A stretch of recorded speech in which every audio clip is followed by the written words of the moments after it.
Hello বন্ধুরা, cook with this ফ্যামিলিতে আপনাদেরকে অনেক স্বাগত। আর আমার তরফ থেকে আপনাদের অনেক ভালোবাসা। আজকে হচ্ছে জ্যান্ত মাছ কিনেছি। এই যে জ্যান্ত মাছটা কিনেছি, এখানে বাটা মাছ আছে আর এখানে মাছ আছে। মাছটা আমরা এখন বেছে নেবো।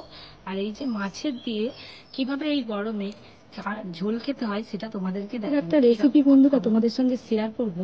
তো সেই রেসিপিটা দেখতে গেলে পুরো ভিডিওটা আমাদের দেখতে হবে আর আমাদের সঙ্গে থাকা। চলো রেসিপিটা তোমাদের সঙ্গে শেয়ার করবো। মাছটা বেছে নিই।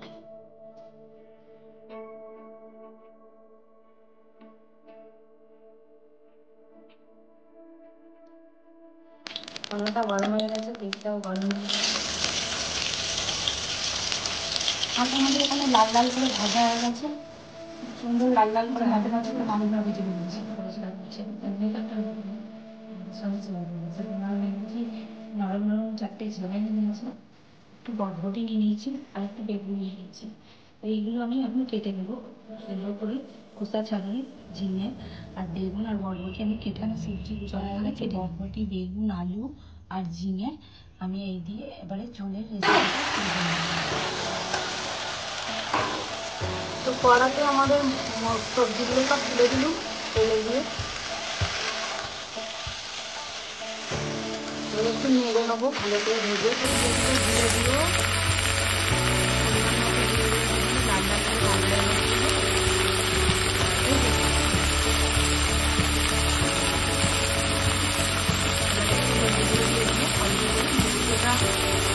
কাঁচা লঙ্কার ঝোল, তেল আর একটু কালো মরিচের গুঁড়ো, কালো মরিচের গুঁড়ো দিয়ে দেবো। সানরাইসের কালো মরিচের গুঁড়ো দিয়ে দেবো। এটা একটু শরীরের পক্ষে খুব ভালো একটা খাবার। এবারে এটা একটু যেহেতু এটা কাঁচা লঙ্কার ঝোল, সেজন্য একটু গুঁড়ো লঙ্কা দেওয়া হয়নি।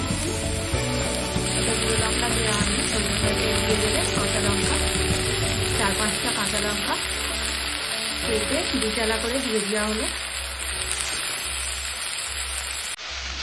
মাঝে কাঁচা লঙ্কা দিয়ে আর একটা টমেটম দিয়ে দেবে। টমেটমটা দিলে একটু টেস্টটা হয়, সেই জন্য টমেটোটা কেটে টমেটম দিয়ে দেবে।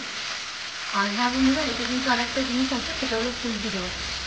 ফুলকি ডাল একটু দেওয়া আছে, ফুলকি ডালের পাতাগুলো দেওয়া আছে, সেটা একটা উপকারী জিনিস। এই গরমে যেমন হালকা পাতলা ঝোল দেবে, মানুষের শরীরও ভালো থাকে আর ভিটামিনও। এবার একটু নেড়ে ভেজে ভালো করে ভাজবে মশলাগুলোকে। তারপর বেশি মশলাটা আমাদের ভাজা হয়ে গেছে, বেশি করে জল দেওয়া হয়েছে, কারণ পাতলা ঝোল হবে, সেই জন্য জল দিয়ে না একটু চিনি দেবে না। সেই আমাদের চিনিটা সেদ্ধ হয়ে গেছে, খুব সুন্দর একটা সেন্ট উঠেছে, একটা খুব সুন্দর একটা ঝোলের সেন্ট উঠেছে। তখন আমাদের ঝোলটা একটু সেদ্ধ হয়ে গেছে। আলু সব কিছু টমেটোগুলো এইভাবে গালিয়ে নিতে হবে। কালানো হয়ে গেলে নামিয়ে নেবো। আমাদের ঝোলটা হয়ে গেছে, এই যে ঢেলে নিলাম। এবার হচ্ছে এটাকে 5 ফোড়ন দিয়ে মুড়া হবে। 5 ফোড়ন আর তেজপাতা।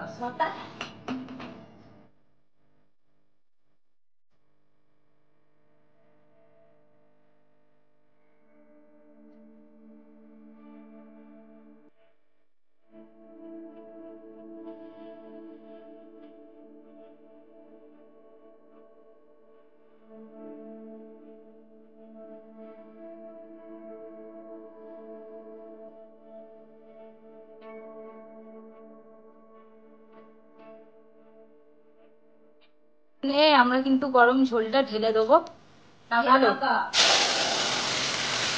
ঢাকা দিয়ে দিলাম যেন না সেন্টটা উড়ে যায়।